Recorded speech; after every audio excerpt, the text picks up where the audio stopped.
What's up, YouTube, and welcome to the Fantasy League Show. I am Mitch. Say, Chris. Oh, it's my turn to say it this time. And I am Chris, your eternal gold one stuck player. I Not love how getting plat this season. you always have a subtitle. Like they're just like, and Chris, what rank are you? And like, no one's checking in. You don't have to do that. Okay, my bad. And we are going to be talking about the top junglers of the week for your fantasy league. We're talking about those LCS guys. We're talking about the LEC guys.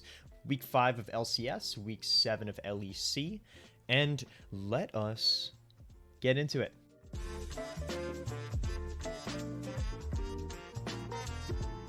Chris, why don't we start off with Evil Genius's Svenskeren? How's he doing this week? We're starting him, right? Come on, we gotta start him. So Evil Genius's Senscarin, we have him in actually the top of B tier. So the Yep. thing with him is when you look at the junglers he's playing against Xerxes, he is playing against Closer, and he's playing against Dardoch. Mm-hmm. These are going to be very, very contested matchups, except for I think the Xerxes one. So it's going to be a little tough for him to shine on his team, but I overall think that he will still score points. When your jungle duo, specifically with jungle mid, is teamed up with a guy like Jizuke. Jizuke, he's going to get a lot of assists, a lot of kills, just working well with his mid laner. And I think overall that Closer and Demonte have a very similar thing, so I think there is going to be a whole lot of action That's mid gonna be lane. fun. So I definitely want to say that, and I also completely agree with the same thing with Soligo and Dardoch. Dardoch is just this dude is just on fire, and he's just gonna want to fight. And Senscarin, I think, is always gonna be there for a counter. Yeah. It might not work always well, but I have faith that he will score well this week. It's gonna be a good matchup. Svenskeren's got about a 70% kill participation. I know he's gonna be roaming with Jizuke and doing all of those Jizuke type things. Let's see. What do we have with Jose Diodo in the B tier? On FlyQuest, this is a team I personally cannot figure out exactly where they rank among the other teams in the LCS, but we're not talking about that. We're talking about these people's fantasy value. And there is a stark contrast between how good the player and team is and how they're going to do in fantasy. With that said, we have Jose Diodo just on the edge of B tier, almost in C, so you're probably not starting him. You probably have a better jungler on your team. With that said, I don't know if this is going to be the best week because my rule of thumb is that if you're playing CLG, you start that player who is playing at CLG. With that said, he also has C9. I'll talk a little bit about the player. He's been strong. His kill percentage is 23%, which means that he's getting about 23% of his team's kills, which is actually pretty high for all junglers. He just edged out Svenskeren by a little bit, was just looking at that number. With that said, I think that the matchup with C9 is going to be very difficult. I don't know if they're necessarily going to win that game. I don't know if it's really going to be a bloody game too. C9 gives up only 19 points on average to the jungle position. Immortals gives up about 23 on average. So those aren't really perfect. With that said, CLG is going to be a great matchup. Overall, I'm a little bit hesitant to start Jose Diodo. With that said, if you don't have any better options, it's not the worst. We have him ranked at 14 and 12, myself and Chris, respectively. Chris, anything to add there? I think that's what we got with him, right? You summed it up. Yeah, that's it. Now we got a little bit more of a fun player with a little bit more of a fun week. 100 Thieves, Closer. Chris, you want to take this one? Yeah, I'll take Closer. So me and Mitch actually have him almost at the top of A tier. I think he's one below. Yeah, we But both have him at overall, 5, yeah. yeah, overall, this man is a monster. He is consistently one of the highest scoring members on his team. He's one of the most important members of his team. Probably, I would argue either him number one or him number two, only behind FBI. And overall, when you look at these matchups, they have they have EG, TSM, and Golden Guardians. These are going to be heavy contested jungle mid matchups with versing PoE and Spica and versing Jizuke and Senscarin. And I think they are going to really come in hot. Problem is also with the team is their games like to go long, but that's not a problem for fantasy. That's good for fantasy. That's So I good. think That sounds like our yeah, catchphrase. So That's good for I'm fantasy. definitely something you should keep your eye on. And also, dude, they play Golden Guardians. Come on, man. Like he's gonna just maybe drop like a 40 on you Dude, for all they I play know. Golden Guardians. Yeah, this is going to be great. You're going to start him. You drafted him to start him. He's been stellar all season long. And now we have Blabber. The only thing that I want to call out, besides the fact that, yeah, of course you're starting him, he's Blabber, is that TSM and Team Liquid don't give up a ton of points to the jungle position. The more important note there is that C9 has the potential to lose both of these games, even though C9 is arguably the best team in the league. I'm not saying bench Blabber. I'm just saying set your expectations right. You might not be getting as many points out of Blabber as what you're used to. He averages about 31 per game. Could easily go that way. We see how he plays all of his different champs. Even if they shouldn't take kills, he takes those kills. Just keep that in mind. You might want to put one of those like higher ceiling type of guys in your flex spot to compensate for this, but it's Blabber. Like, your team is probably fine. You're probably already in a great spot in your league. Start him. Be happy. You got him. Let's get into closer, and I should put Blabber on the tier list, shouldn't I? There we go. Not closer. We just spoke about closer. We just spoke about Blabber. Let's do Santorin. Chris, go ahead. Dude. Alright, so Santorin is one of our S tier junglers, actually. Mm-hmm. And my big thing about Santorin is I think he is one of the most important parts on TL. I think that while Jensen is probably I would argue the best performing member, debatable with your good Alfari, but Yep. I think that the big thing is Santorin is a huge playmaker for the team. I think if you even just look at the points that Santorin is getting, he's getting probably about probably like fourth or fifth best in points. And when you got teams this week like Golden Guardians, Fourth or fifth best among other junglers? yeah, Okay. of all junglers in total, yeah. No. And I think when you have a matchup like Golden Guardians, who drops points like no tomorrow with 29.06, right? 29 points. You got CLG Oh, yeah. with almost 29 points Wait, itself. this is such a good week.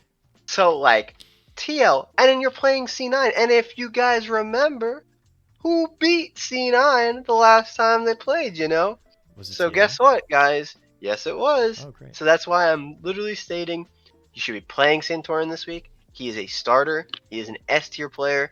Nothing else needs to be said. Yeah.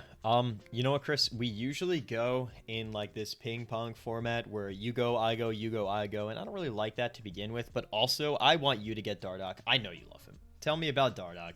Your Dude, favorite all player right, of guys, all time. guys, let me be real. I've been a Dardoch fan forever. Yeah. I love the guy. I don't care if he's got red energy. There is literally no other game warping player like him, I would argue, in the league.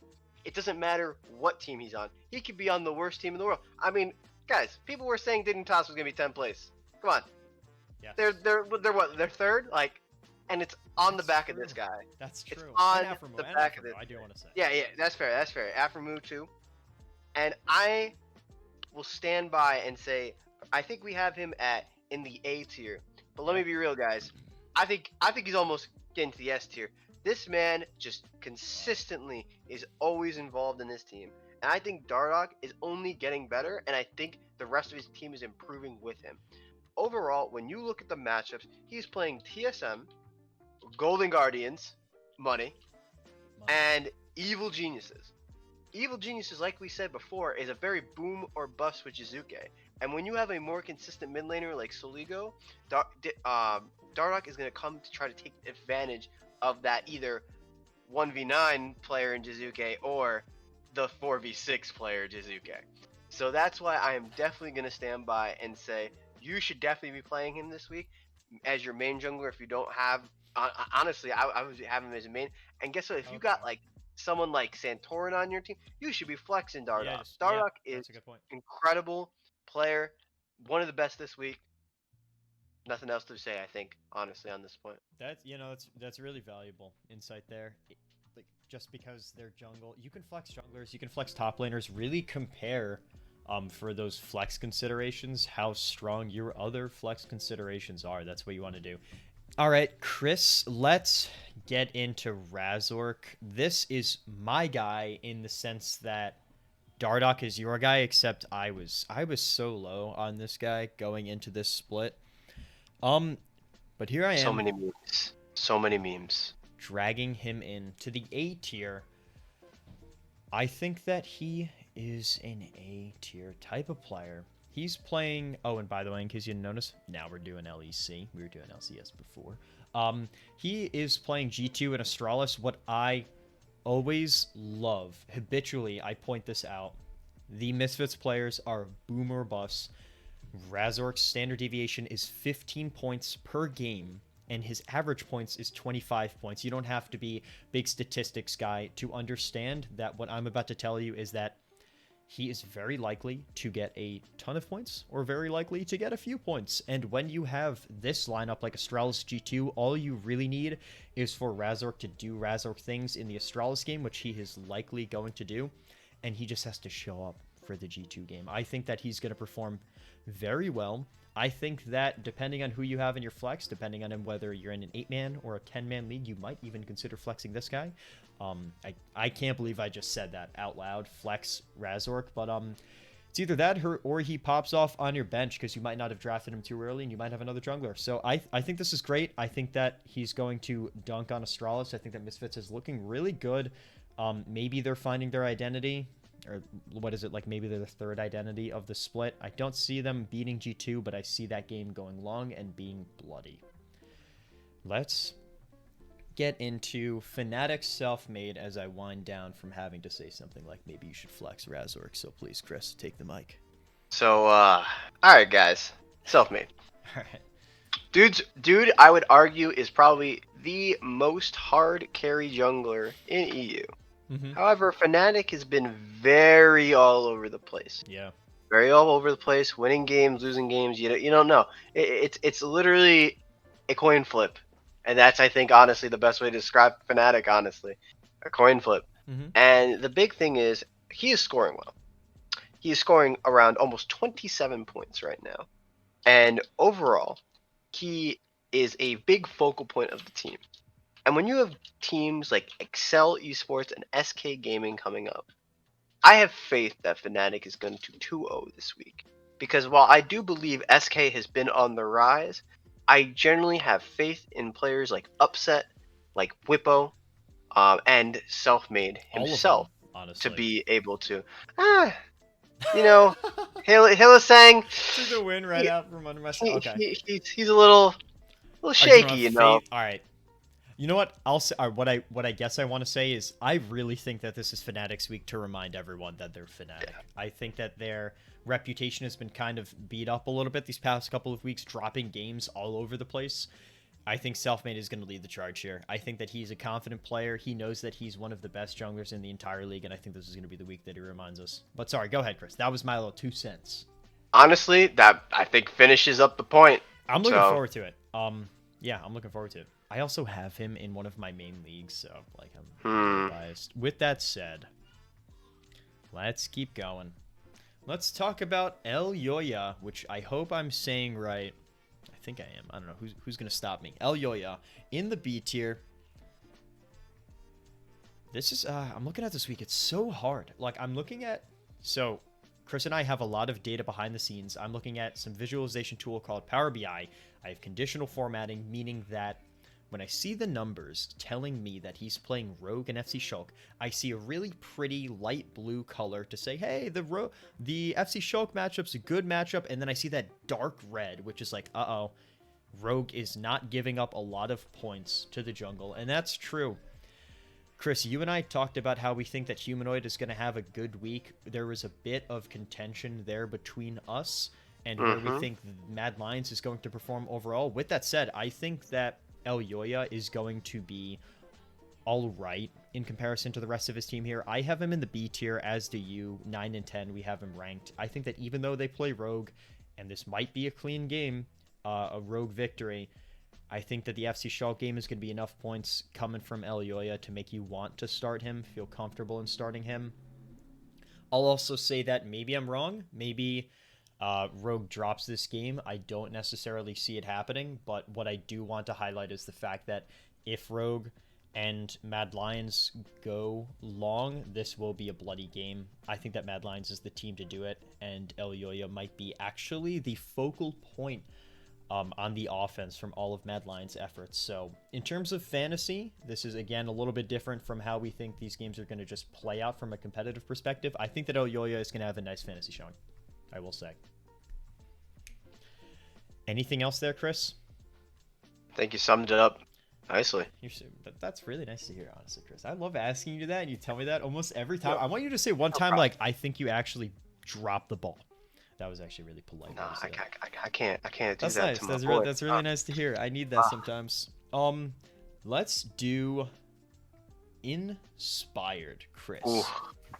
Go ahead. Let me talk about Inspired. All right, please. So Inspired, he's playing G2 this week. So guys, I understand there could be fear, but listen, the last game that G2 and Rogue played was 50 minutes. Guys, this is a player who is just going to get farm. And what have I said on all the previous episodes? He is an assist machine. This man is going to love playing characters that just can rack up assists. He is always there for the fights. He is one of the best mid jungles in the entire league. And when you look at who he's comparing to, you have going against Yankos, and you have him going against Elyoya. Especially when you look, and so here's the thing, guys. G2 is bloody. Overall, the games are going to be more kills and skirmishes than normal. So I think they're going to have higher points this week than normal. And when you look at a team like Mad Lions, who is a aggressive, bloody team, I think they are going to get brought down to that point and have to out skirmish them and show why they are the second best team in the league. I have total faith in Inspire this week, which is why I actually rated him A. Mitch did not, so he's I think still in the A tier. Yeah, barely. He'll make it. But at the same point, play this player. He's great. He's gonna drop all the Trundle pillars you ever need. Hey man, Trundle's getting buffed too, so. I was gonna say that's a bold prediction. Lots of Trundle pillars. That's in the forecast. I'll say you're starting him, right? Like, even if they lose to G2, you can't necessarily look at a matchup like that and say, I just genuinely don't think that Rogue has it in them to beat G2. I'm afraid of that. I'm gonna bench him. Yeah, no. I mean, you're starting him no matter what. In the same way that you're starting Yankos, he's an S. We don't have to talk about it. Even if they lose to Rogue, what would you rather have? And this is a question. This is rhetorical. I have an answer in mind. Would you rather start someone like Yankos, who has been nothing shy of stellar for the entire split, and have him, I don't know, get only like 35 or 40 points for the week? Or would you rather look at that Rogue matchup, be so afraid, and then bench him and he pops off for, 75 points because he's Yankos? With that said, he still has misfits, so definitely don't be afraid. This is going to be nice. I think that G2 obviously can win no matter what. 50-minute game was their last. Total game length, I think that it could go bloody between them and Rogue. I think that Razork, although he is looking good, he is in our A tier. I don't think that necessarily means that Yankos can't have a good game as well. In terms of fantasy, one of those teams, of course, is going to win, as is always the case, but there's always skirmishes. You could always find that even if your team loses, the player that you have is like 0-2 and like 6 running off, like hiding on the fountain as the other team blows up the Nexus. That happens all the time. Don't be afraid. This is going to be great for Yankos. And now, our final guy, Chris, SK Stinks. Oh, and by the way, if you don't mind, I'm just going to note real quick, I don't have Speaker ranked. I just, forgot to put him in the tier list. He fits in the C tier. Just a little note right there. Chris, tell me about Tinks. All right, so guys, I'm going to preface some of this, and then I'm actually going to let Mitch finish this off. Great. And the reason for this is Tinks, to me, I've said it all split. Mitch has heard me all split. I don't like SK. However, the numbers speak for themselves. I didn't think you were gonna I say that. All right. cannot I cannot disagree when you see this man scoring 25 points overall. And this man this week is playing against Vitality Fnatic. Vitality look like a dumpster fire. Yeah. And Fnatic is a super overly aggressive team, so there's going to be tons of kills. Now, Mitch has him in the S tier. I think he's crazy. I'm going to be 100% real. I think he's crazy. I have him in, I think, the B tier at the top. But I'm going to let Mitch defend his position on why Tink should be in S tier this week. Yeah. I'll tell you why.